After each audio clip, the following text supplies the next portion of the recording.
Welcome back to the Destination Gettysburg podcast. I'm Rick Hennis, and joined with me today, we have a special gentleman here from Silvershire Horse Tours. We are very excited to talk about a lot of different things related to his horse tours that you can take a part of. So Bill is here. Thanks. How are you doing today, Bill? Good. How are you, Rick? I'm doing great. And if you could just start off with a kind of a brief history of Bill, if you will. Well, I'll talk about Bill and Bobby, Okay. my wife. We both worked for the federal government, and after we retired, we wanted a farm and horses because my daughter and my son got us into it to start with. Although I was brought up on a farm, but had always wanted to get back to the farm. So after we retired, we bought a farm, and that's where we are now. Beautiful. And this farm, how far outside of Gettysburg is it? About 15 minutes. Okay. It's just straight up Route 34. Go through Biglerville, about 3 miles, take a right-hand turn, and you'll be there. Excellent. So how did you get the inspiration for the name Silvershire? Well, my wife kept telling me that my hair was turning silverish. Okay. And we have Shire horses, and I referred that her hair was also getting a little silverish. Hence, we became Silvershire Farm. Now, a Shire horse is a certain type of breed, not from this country. No, it's from England. Okay. And it is often confused with Clydesdales because it has the feathers on the feet. Clydesdales are the traditionally brown in color, and Shires are typically black in color with white feathers and white blazes. Shires are from England. Mm-hmm. Clydesdales are from Scotland, same island. I'll let those guys work it out. But the breed are two distinct breeds. Shires are an endangered breed. There are less than 2,000 of them in the world. Oh, wow. The last magazine I got from the Shire Association, there were 1,601 registered, and they estimate probably another 300 to 400 non-registered. But it is an endangered breed, as is all the draft horses, really. Clydesdales are doing the best because of Budweiser. Mm-hmm. But they are not a true Clydesdale. Clydesdales are around 17 hands. They didn't have tape measures back in the day, so the largest part of your palm is 4 inches.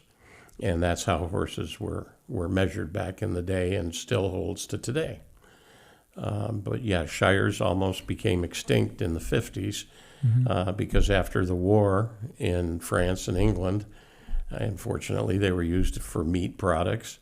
And then John Deere comes along and all the, tractors, and they went by the wayside. They were used for beer deliveries in London and specifically for pulling barges up and down the Thames River in London.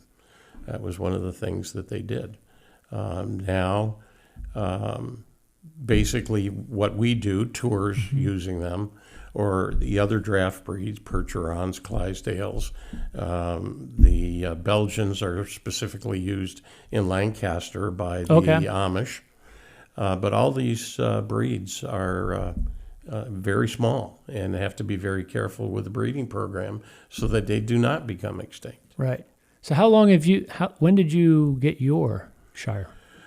We started, our first Shire it was 3 months old and nobody else wanted it. Okay. And we took it when we had a small farm in the Buffalo area. And then we came down here, and my daughter was always into horses. Okay.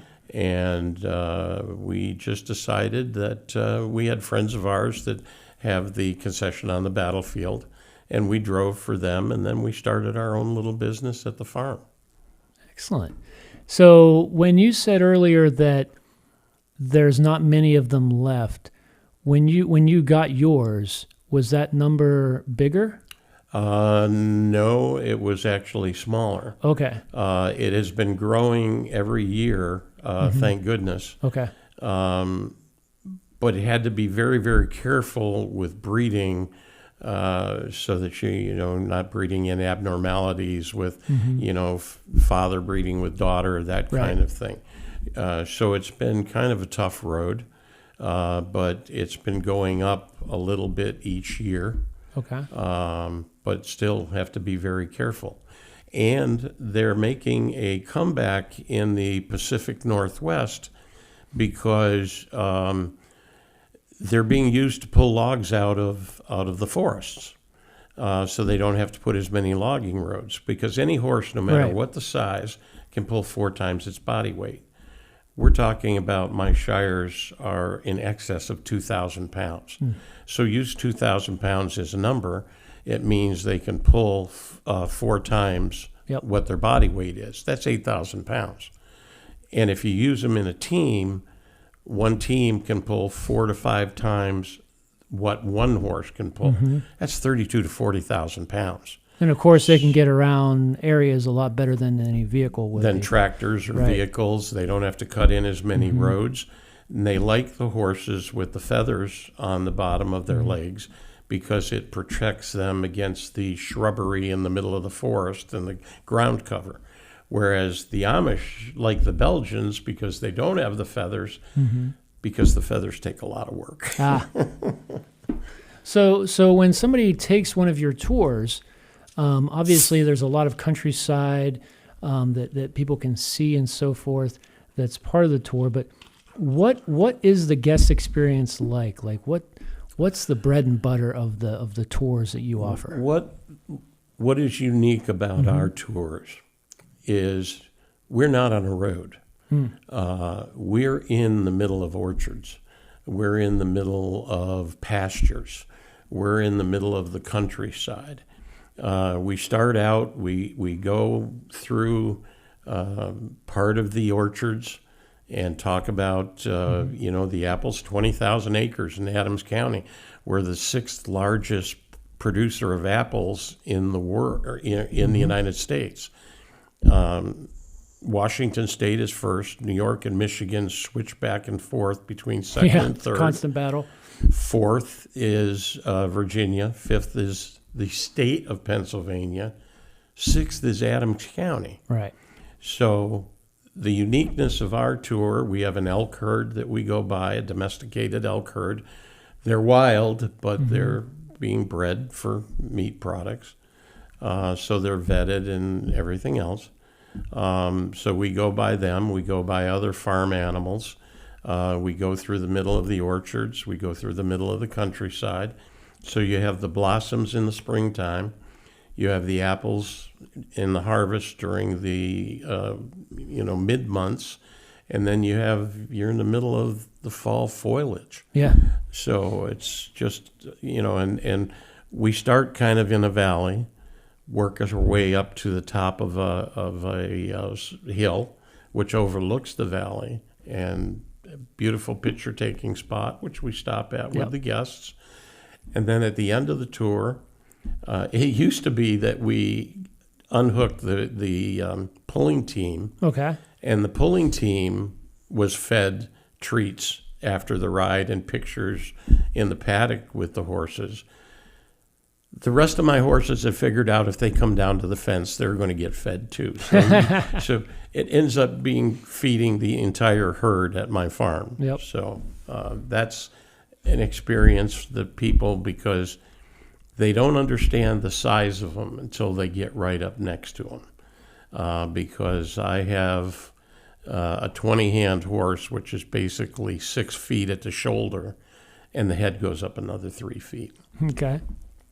Yeah, it's really remarkable. I've been on the tour maybe a couple times at this point, and seen some of the animals that you see along the way. I was fortunate to have a beautiful day to see a lot of different things. But yeah, so I would imagine whether it's the horses themselves, the trails you go on and so forth, or maybe just your guests in general. But have you had any? I don't want to say how I say funny moments that have happened along the way, whether that be their interaction with other animals or pretty much anything. Have there been kind of like any funny stories along the way? Not really, except at at the barn when people are amazed about the size of them, and each one of the horses has a personality. Okay. So, and this is the estrogen in my family. All right. We have May. We have Mackenzie, Mac. We have Marky. We have Merlin. We have Magic, and we have Maya. Okay. All beginning with M. Doesn't make anything hard. No. Okay. I have no control over that. Okay. Now, Mac is the instigator. He's the one that always starts stuff. Okay. Marky is the one that always gets caught. May is the lover. Will come up in the pasture, and she'll put her head over my shoulder and pull me back into her chest. So she's the lover of the group. Maya is the Zulu horse. Okay. Maya goes, hey, I don't care. You want to go first? Go first. It's fine with me. I'm going to get the same stuff. I'm going to get the same place. Go ahead. No problem. Magic is a rescue. He's a Missouri foxtrotter, and he's a pony. And he's AKA Mud Pie, because like the other night, we spent 2 hours grooming him. He went outside, found the biggest mud puddle he could find, he did. and rolled in it right after we got done grooming him. Well, the good thing is that it's very easy to groom them, I'm sure. So Yeah. sarcasm. It's very easy, of course. And Merlin is another rescue. He was 2 feet away from being on the meat truck. Okay. Because nobody wanted to buy him. And the story behind Merlin is my daughter, after we got him, took him to a show, an eventing, which is 3 days. Its first day is dressage, second day is cross country, third day is stadium jumping. Okay. He finished second out of 66 horses, and he was 2 feet away from being in the meat market trailer when I got a hold of him. And he's a Kentucky walking horse. And the only reason the judges called it up afterwards, the only reason he didn't win was because in the dressage portion of the show, for about 100 feet, he broke into that walking gate. Okay. And that's the only reason he didn't win. Interesting. And he was 2 feet away to the meat market. So Well, that second place got him pretty far. yeah, but the people are just amazed. And what's really funny, I guess, is when they're feeding the horses treats after the ride. I would expect the kids to be the most excited.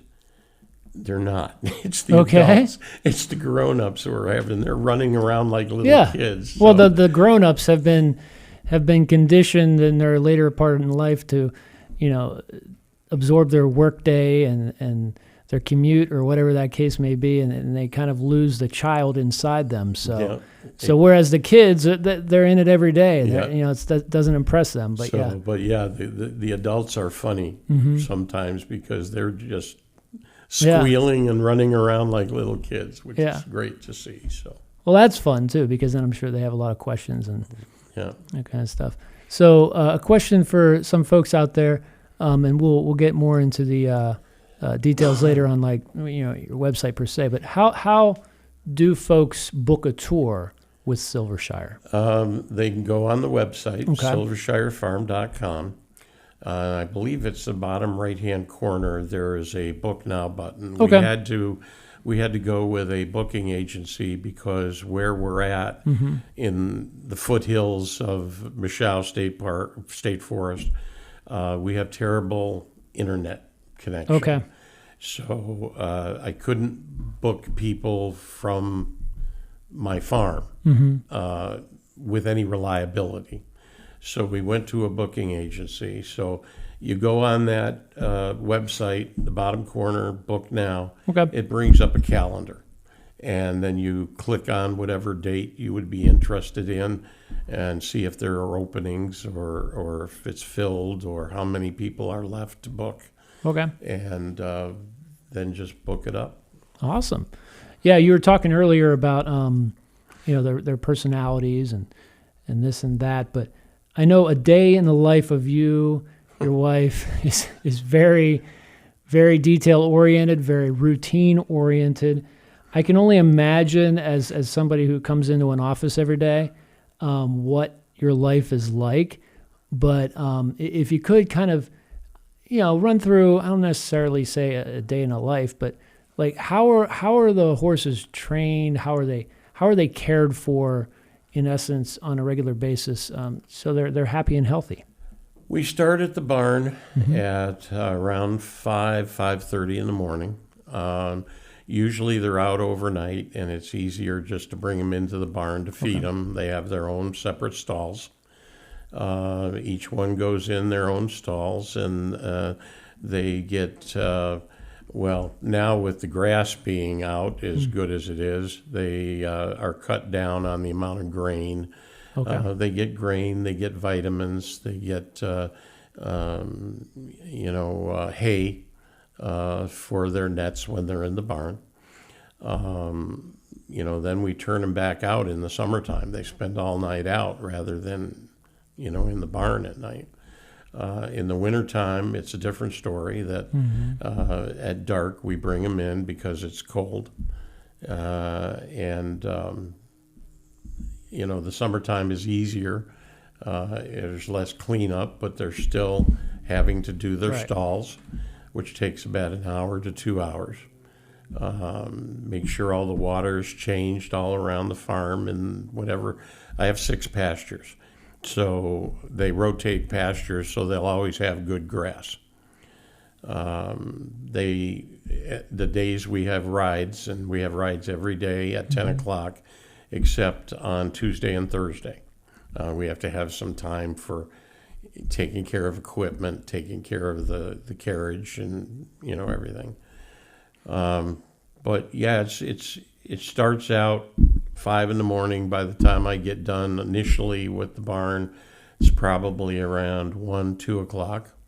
And then they come in again at night. And we check them, make sure, they haven't been injured or done something silly, lost a shoe. Right.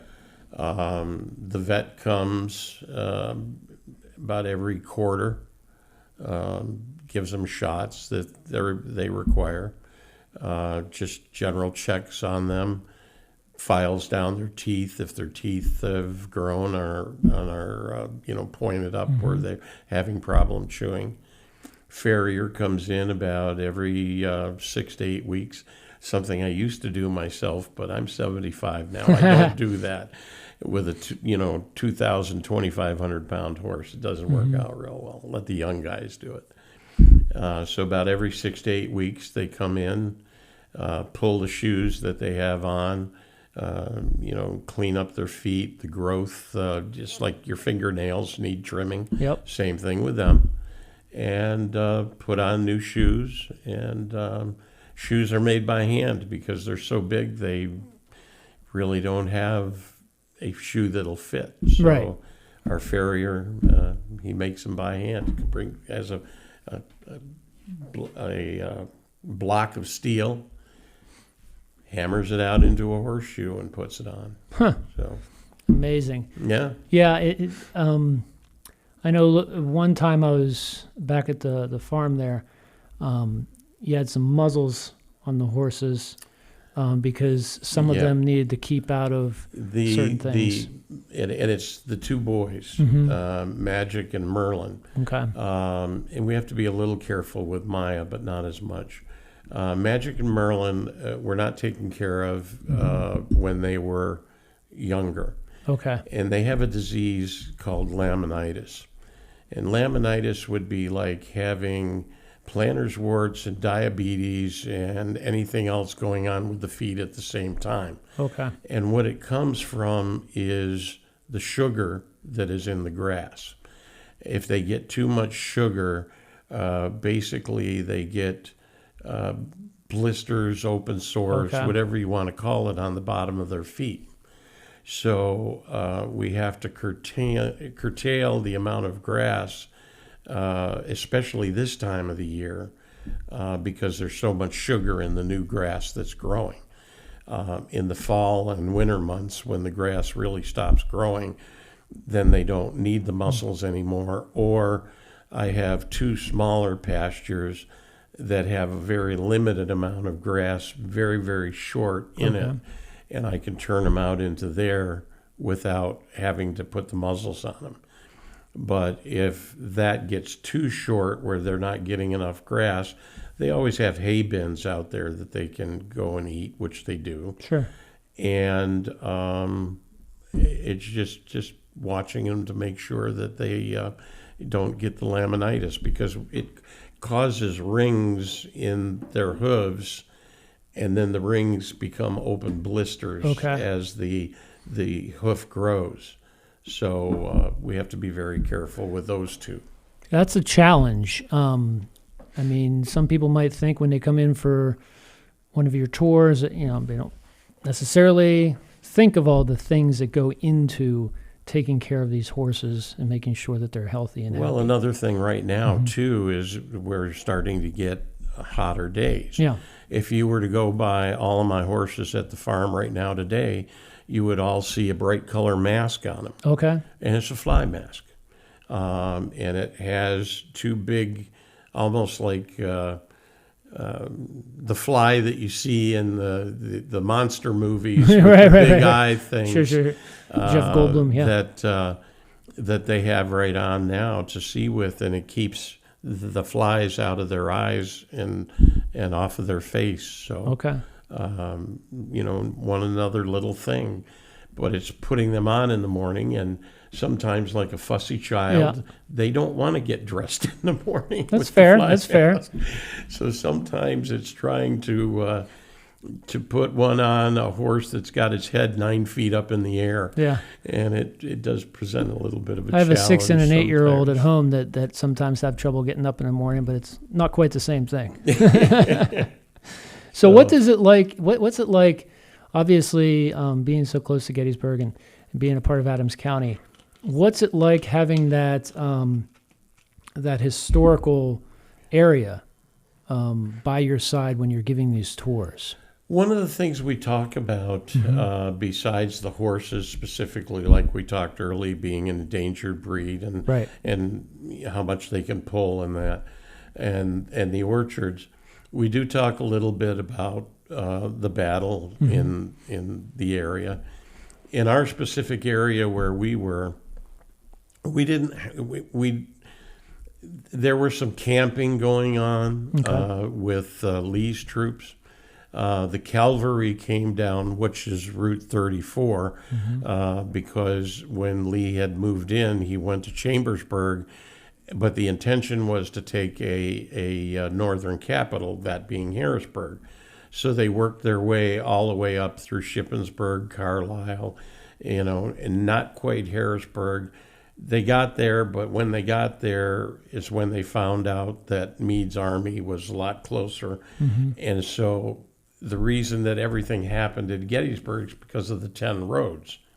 And that was the only way Lee could consolidate his army back down. So we talk about that. We talk about, we have found occasionally buckles of a harness, because most of what came through our area was cavalry, because there was not a road where 34 is today. The road was over toward York Springs and 15, coming down Route 15. That was a thoroughfare, and that's where you marched the troops, because they could march 4 abreast. There's a little trail where 34 was, so the cavalry came through there. So we've found a buckle from a haversack, or I found a piece of a bridle, surprisingly, just the other day when I was plowing. And so that's the kind of things that we find there. But we tell them about it, and the one thing I always tell them is, I find it ironic that to the Battle of the Gettysburg, the South came from the North, and the North came from the South. So it usually gets a chuckle. So, well, I'm sure. You find a lot of different things out there. It's a lot of things that can get your head scratching. What's this? What's that? But I'm sure it's nice to figure out what those are sometimes. It is. Maybe right off the bat, what they are. As you're going along, is there something you always keep near you, like whether it be in your carriage or whatnot, that you have to have on you at all times? A knife. A knife, okay. Because if for some untold reason, say a horse stepped in a hole, Okay. A wood chop, we always usually, before every ride, kind of make a run on where we normally go. Okay. But if a horse, say, got tangled in fact, I had the other day one step over the tug, which is what's hooked to the wagon. Okay. And fortunately, we were able to stop real quick, unhook the tug, take it back around its leg, and hook it back up. But say if it got entangled or something Right. like that, you need to cut the harness away. So one thing I always carry with me, in fact, I have in Yeah. my pocket right now. It becomes a force of habit. You have it on you all the is time. a knife that I have to have on all the time in case something like that happens. Well, you just never know. Well, on a lighter side, what kind of besides hay, grass, is there a treat that they really love you for? I have apple treats, but Okay. what they really like are peppermints. Okay. Yeah. Like the type you get at a wedding, or like the little The little round peppermint Yeah, candies. yeah. Yeah, they love them. Okay. So that would be, if they've done very, very well, All right. they usually get those. Other than that, they have a little apple flavor, Okay. like a Slim Jim cut in, 1-inch sections, Okay. that kind of thing. But then there's the other thing too. I had to put signs up across the front of my one pasture that's by the road, because horses can't have a lot of apples. People think that they can have as many apples as they want, but they can't, because what happens is it can give them colic, creates stomach gases and everything, and their intestines can get twisted, and it can actually kill the horse. Okay. So they could get like an apple a day, and usually in apple season, we'll cut up an apple that the guests can feed, little slices, not the whole apple, but between the 6 horses that I have, they can each get like a little slice or 2 of an apple, because I can't afford to lose one of them. So, Right. So are you saying that people will just kind of leave apples along the road? I had a lady that was bringing, I guess she was making pies or whatever, and bringing all the apple peelings and dumping them over my fence. And I just, thank goodness, happened to be watching that day, something around the barn, and saw it and went running over real quick and got that stuff up. But have a friend that, it's like I said, that does the battlefield. They lost one of their horses because a person fed them like 8, 9, 10 apples. Okay. The horse got colic, and unfortunately it couldn't get the colic cleared, and the horse died.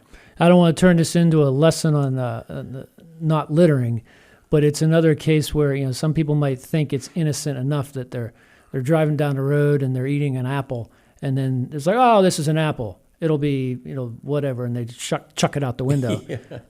That's another case of, hey, that's littering, and that could end up hurting a horse, or drawing animals too close to the roadways in general. But yeah, in your case, that could be detrimental in other ways too. So and they're very expensive. Yes, I would imagine. I really enjoyed our conversation today. Great. We learned a lot. I'm sure some folks listening probably learned a lot as well, and hopefully some folks that are listening will check you out and maybe book a tour when they're coming to Gettysburg and Adams County. Yeah, we like to think that we are unique. Yes. Because we don't have a battlefield, and ours is more of an agricultural tour, but we talk about many things. And we'll talk about anything that anybody wants to with the horses.